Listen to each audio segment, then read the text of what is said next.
12 मई से देश के 15 महत्वपूर्ण शहरों के लिए ट्रेनों का परिचालन शुरू हो रहा है।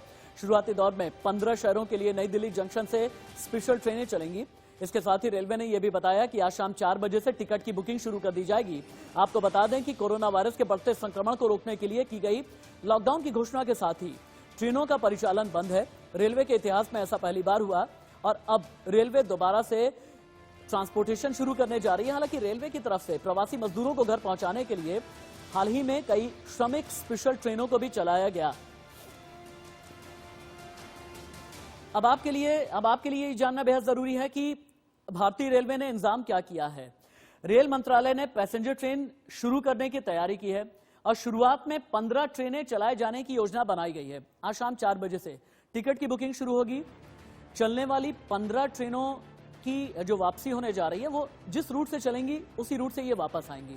बड़ी बात यह है कि केवल कंफर्म टिकट पर ही यात्रा को मंजूरी मिलेगी और शुरुआत में 15 ट्रेनें चलाई जाएंगी। आज शाम 4 बजे से टिकट की बुकिंग शुरू हो जाएगी, लेकिन हाँ, कई शर्तें भी हैं। चलने वाली 15 ट्रेनें, जैसा कि मैंने बताया कि जिस रूट पर जाएंगी उसी रूट से इन्हें वापस भी आना है और हम आपको वर्चुअल तरीके से बता रहे हैं ताकि आप बहुत आसान वे में समझ जाएं। केवल कंफर्म टिकट पर ही यात्रा को मंजूरी मिलेगी, यानी अगर आप वेटिंग आपका है, आरएसी आपका है, तो आप यात्रा नहीं कर पाएंगे। यात्रा के वक्त में ध्यान रखें कि आपको एक मास्क लगाना जरूरी है, या तो 3 लेयर्ड मास्क लगा लीजिए, आप N95 का मास्क लगा दीजिए। और हाँ, अगर आप में फ्लू के लक्षण पाए जाते हैं, इसकी भी रेलवे स्टेशन पर ही जांच होगी, तस्दीक की जाएगी, सुनिश्चित किया जाएगा कि फ्लू के लक्षण आप में नहीं हैं और अगर पाए जाते हैं तो आप सफर नहीं कर पाएंगे। यह महत्वपूर्ण जानकारी है। अगर आपको सफर करना है तो कहां से कहां तक ट्रेन चलेगी, अब आपके लिए जानना जरूरी है। नई दिल्ली से असम के डिब्रूगढ़, नई दिल्ली से नॉर्थ ईस्ट की तरफ सबसे पहले ध्यान दिया गया है। त्रिपुरा के अगरतला तक जाएगी, यानी ये नॉर्थ ईस्ट के दोनों इलाके हैं। और इसके अलावा फिर उसके बाद जो पूर्वी हिस्सा है, यानी नई दिल्ली से हावड़ा, नई दिल्ली से पटना, यहाँ के ज्यादातर प्रवासी फंसे हुए हैं, यहाँ के ज्यादातर मजदूर फंसे हुए हैं। नई दिल्ली से फिर बिलासपुर के लिए और नई दिल्ली से रांची के लिए, यानी जो ईस्ट वाला इलाका है भारत का या फिर जो नॉर्थ ईस्ट का इलाका है। आप उड़ीसा को ही ले लीजिए, नई दिल्ली से भुवनेश्वर के लिए भी ट्रेन चलनी है, नई दिल्ली से सिकंदराबाद के लिए जानी, हाँ। और उसके बाद फिर दक्षिण भारत पर फोकस किया गया है। दक्षिण भारत का मतलब ये हो गया कि बेंगलुरु के लिए भी ट्रेन जाएगी, नई दिल्ली से चेन्नई के लिए जाएगी, नई दिल्ली से तिरुवनंतपुरम के लिए जाएगी और फिर उसके बाद आप आ जाइए वेस्टर्न साइड में। वेस्टर्न साइड का मतलब ये होता है कि मुंबई की तरफ भी चलेगी, मड़गांव की तरफ चलेगी। ये सब वो ट्रेनें हैं जो नई दिल्ली से मुंबई सेंट्रल की तरफ लेकर के जाएंगी। यानी कोई भी अगर दिल्ली में फंसा रह गया, दिल्ली के आसपास के इलाके में फंसा रह गया, नई दिल्ली से जम्मू तवी और नई दिल्ली से अहमदाबाद भी, यानी गुजरात, महाराष्ट्र, त्रिपुरा, असम, पश्चिम बंगाल, उड़ीसा, इन सभी को कवर किया गया है कि इन सभी स्टेट के लिए। अब आपके जहन में कई सवाल उठ रहे होंगे कि क्या करें और क्या ना करें। अंग्रेजी में कहते हैं ना, डूज एंड डोंट्स क्या होते हैं। देश में ट्रेनों की आवाजाही शुरू होगी, आपका सवाल, जवाब है सिर्फ चुनिंदा जगह के लिए ही ट्रेनों की आवाजाही शुरू होगी या ट्रेनों का संचालन किया जाएगा। अगला सवाल आपके जहन में होगा, सभी ट्रेनें रवाना कहां से होंगी? तो नई दिल्ली स्टेशन एक ही कॉमन स्टेशन बनाया गया जहां से रवाना होंगी। अगला सवाल, कितने डेस्टिनेशन यानी कितनी मंजिल के लिए ट्रेनें चलेंगी? 15 डेस्टिनेशन यानी 15 अलग अलग जंक्शंस के लिए विशेष ट्रेनों का संचालन किया जाएगा। अगला सवाल, टिकट मिलेगा तो कहां से मिलेगा, टिकट कैसे मिलेगा? सिर्फ IRCTC की वेबसाइट पर जाएं आप और वहां पर जाकर के ऑनलाइन टिकट आप बुक कर लें। क्या तत्काल टिकट भी कट पाएगा या नहीं, यह भी अगला सवाल आपका होगा, क्योंकि बहुत बार होता है आप फंस जाते हैं, सोचते हैं अंतिम समय पे क्यों ना तत्काल टिकट बुक करा लिया जाए, भले ही थोड़ा सा पैसा ज्यादा लग जाए।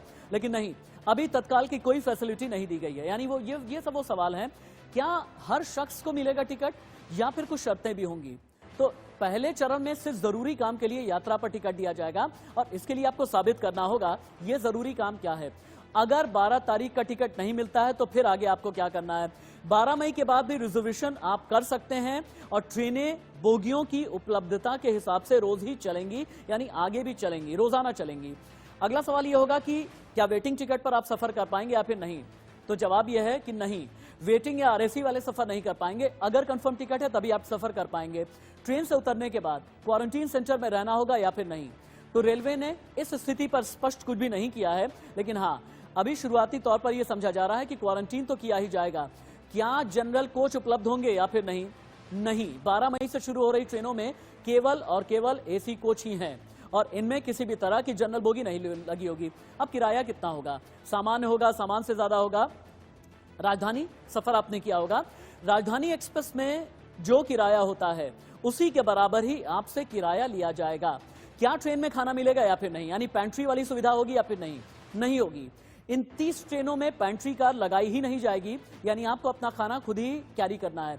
क्या श्रमिक स्पेशल ट्रेनें आगे चल करके बंद हो जाएंगी, जो अभी हाल के दिनों में चल रही थी ना, मजदूरों को इधर से उधर ले जाने के लिए? नहीं, ये सामान्य रूप से चलती रहेंगी। ये भी अगले सवाल का जवाब है।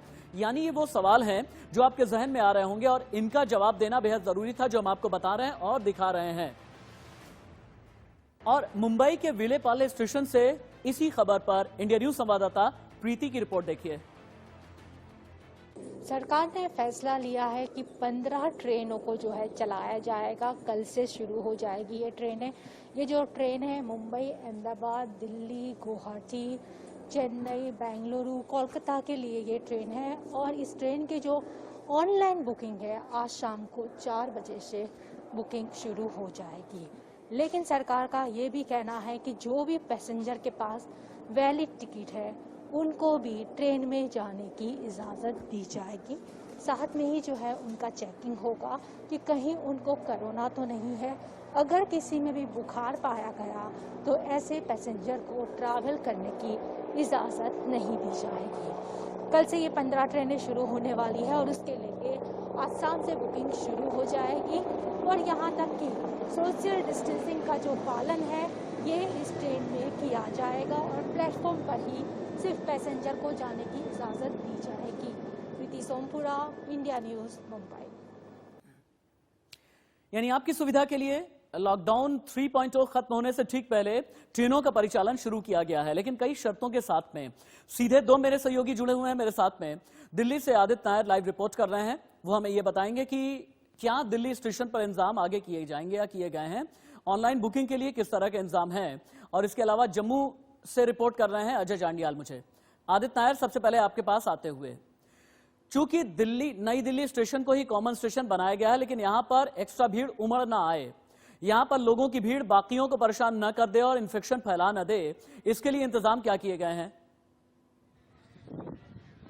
जी देखिए, अभी नई दिल्ली रेलवे स्टेशन पर मैं खड़ा हूँ और यहाँ पे जो इंतज़ाम है, शाम को 4 बजे IRCTC की वेबसाइट पे आपको ऑनलाइन आप अपने टिकट्स बुक कर सकते हैं। कल से जब ट्रेन शुरू होंगी यहाँ पे ये देखने को मिलेगा कि जितने भी लोग हैं उनको जो वैलिड टिकट जिनके पास होगा, सिर्फ उन्हीं लोगों को स्टेशन के अंदर आने दिया जाएगा और उनके ट्रेन के वक्त से सिर्फ 1 घंटे पहले ही उनको स्टेशन के अंदर आने दिया जाएगा। बाकी लोगों को बाहर ही वेट करना पड़ेगा। और इसके अलावा जितने भी व्यक्ति हैं उनका टेम्परेचर जरूर चेक होगा और उनका जो मास्क पहनना उनके लिए बहुत जरूरी होगा। और एक बार आप ट्रेन के अंदर चढ़ गए उसके बाद आपको बाहर आने की भी ये जानकारी आगे भी हम इससे पहले भी दे चुके हैं।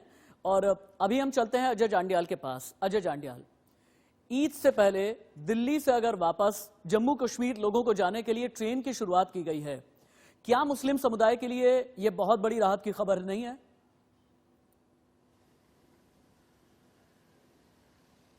देखिए, यकीनन बड़ी राहत की खबर है और आपको बता दूं इसी चीज को लेकर यहां पर तैयारियां भी शुरू हो गई हैं। अगर आप देखेंगे तो बड़ी हाई लेवल मीटिंग जो है जिसमें चीफ सेक्रेटरी जम्मू कश्मीर के जो है भाग ले रहे हैं, वो यहां पे जम्मू रेलवे स्टेशन पर शुरू हुई है और यहीं पर फाइनलाइज किया जाएगा कि किस तरह से इस पूरे सर्विसेज को जो है शक्ल दी जाएगी, कि किस तरीके से लोगों की एंट्री होगी, कुछ तरह के तरीके से लोग जो है अपने घरों को वापस लौट सकेंगे और जो यहाँ माइग्रेंट फंसे हुए हैं वो वापस जा सकेंगे, क्योंकि ईद का मौका एक बड़ी बात होती है किसी भी मुस्लिम समुदाय के लिए। अजय जांडियाल, आपका शुक्रिया। आदित्य नायर, आपका बहुत बहुत शुक्रिया इस तमाम जानकारी के लिए, तमाम अपडेट के लिए।